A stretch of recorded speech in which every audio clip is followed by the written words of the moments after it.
We are here to discuss the case in which a nurse committed many homicides here at the Nocona General Hospital in about 2000 and 2001.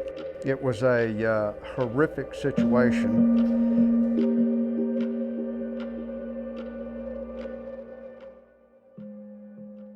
And gentlemen, welcome. We've got Nocona Police Chief Kent Holcomb, and we've got Texas Ranger Dick Johnson, retired. Welcome, gentlemen. Thank you. Thank you. Well, I received a call from the hospital administrator. I've been chief here 6 months at the time, and he said that basically they've had a lot of codes in 1 month, 2 months, a lot of deaths, more than usual during the codes, and they found that a medicine used for, it's a paralytic, when they intubate people, the paralyzed system so they can get the tube down, mercurium chloride, was missing. And we interviewed all the doctors, the pharmacists, the nurses, aides. We interviewed everybody. On some of these, there was somebody in the room when this substance, this mercurium chloride, was administered. In one case, there was a 14-year-old girl that had appendicitis, is that right? And what happened there? She was in for an appendectomy maybe, and her mother was staying with her. Isn't that right? That's right. And a nurse came in and gave the 14-year-old something in her IV, and then just and left the room. And then within minutes, the 14-year-old had a reaction, couldn't breathe, and her mother ran out for help. In our interviews, she gave a description of who came in there. Most, if not all, of these patients were on IVs or had an IV port inserted, and so what we believe is she would use that as a system to inject, with a syringe, straight into the IV. Did, early on in this investigation, you say y'all interviewed a lot of people at the hospital. Did you interview her early on? We interviewed her a lot. Like I said, we did interview Vicki Jackson a lot, and she acted like she liked it. She would never be late, glad to come interview. Just if she couldn't make it, she'd give us a call. Hey, can we reschedule? I mean, it was always. She wanted to come down here and talk to us. Let us in her house to talk to her. Well, I think she was enjoying the attention.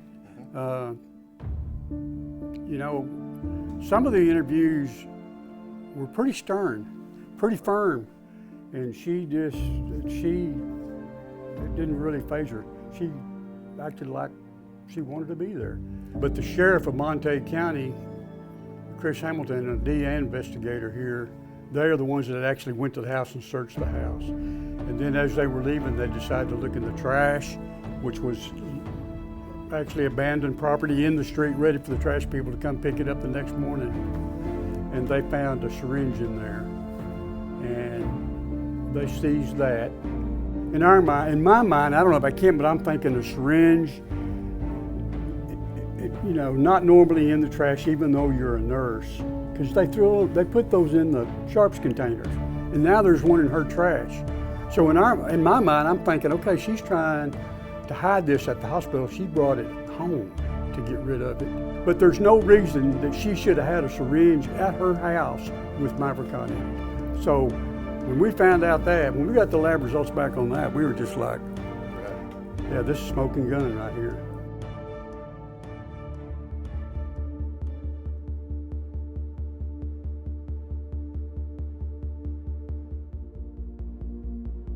FBI required an operations plan for the exhumations. We sat down and did that, and came up with our plan from the disaster team from the Funeral Directors Association, and another ranger actually told me about that.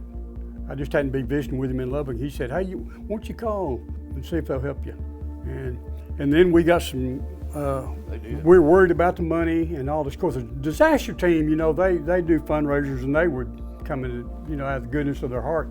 But you know, we figured these exhumations were going to cost a lot of money, because you don't know what's going to go right and what's going to go wrong when you do one of these.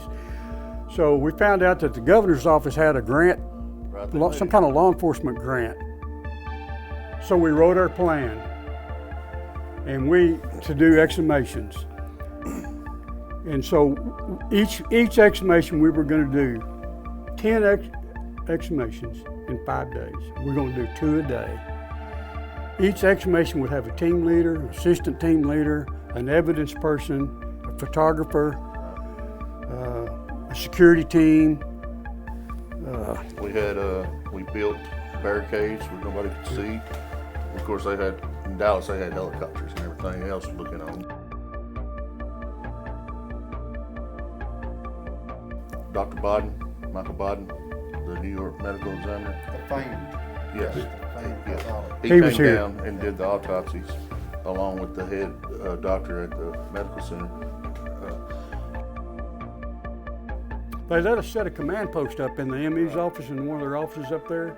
We used that as command post, and we'd be talking to them on the phone, telling them what's going on, how close we are to doing an exhumation, when we're leaving here.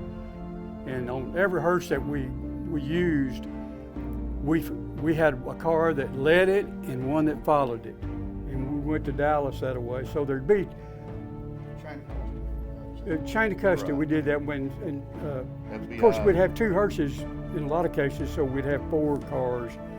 And FBI evidence team was there also. We would get the evidence after the autopsy that was taken from the body.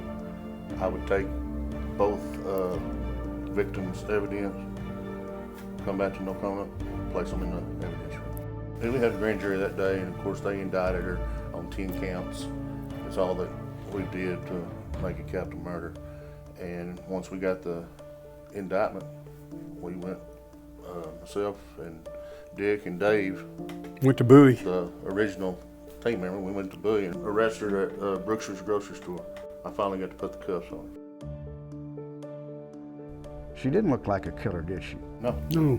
she was supposed to be a nurse taking care of patients, helping heal them. You could put her in a nurse's uniform right there if she wasn't in handcuffs, and if you were sitting in a hospital room and you needed something, you'd be glad to see her come in because you knew the nurse was there to help you, but not her.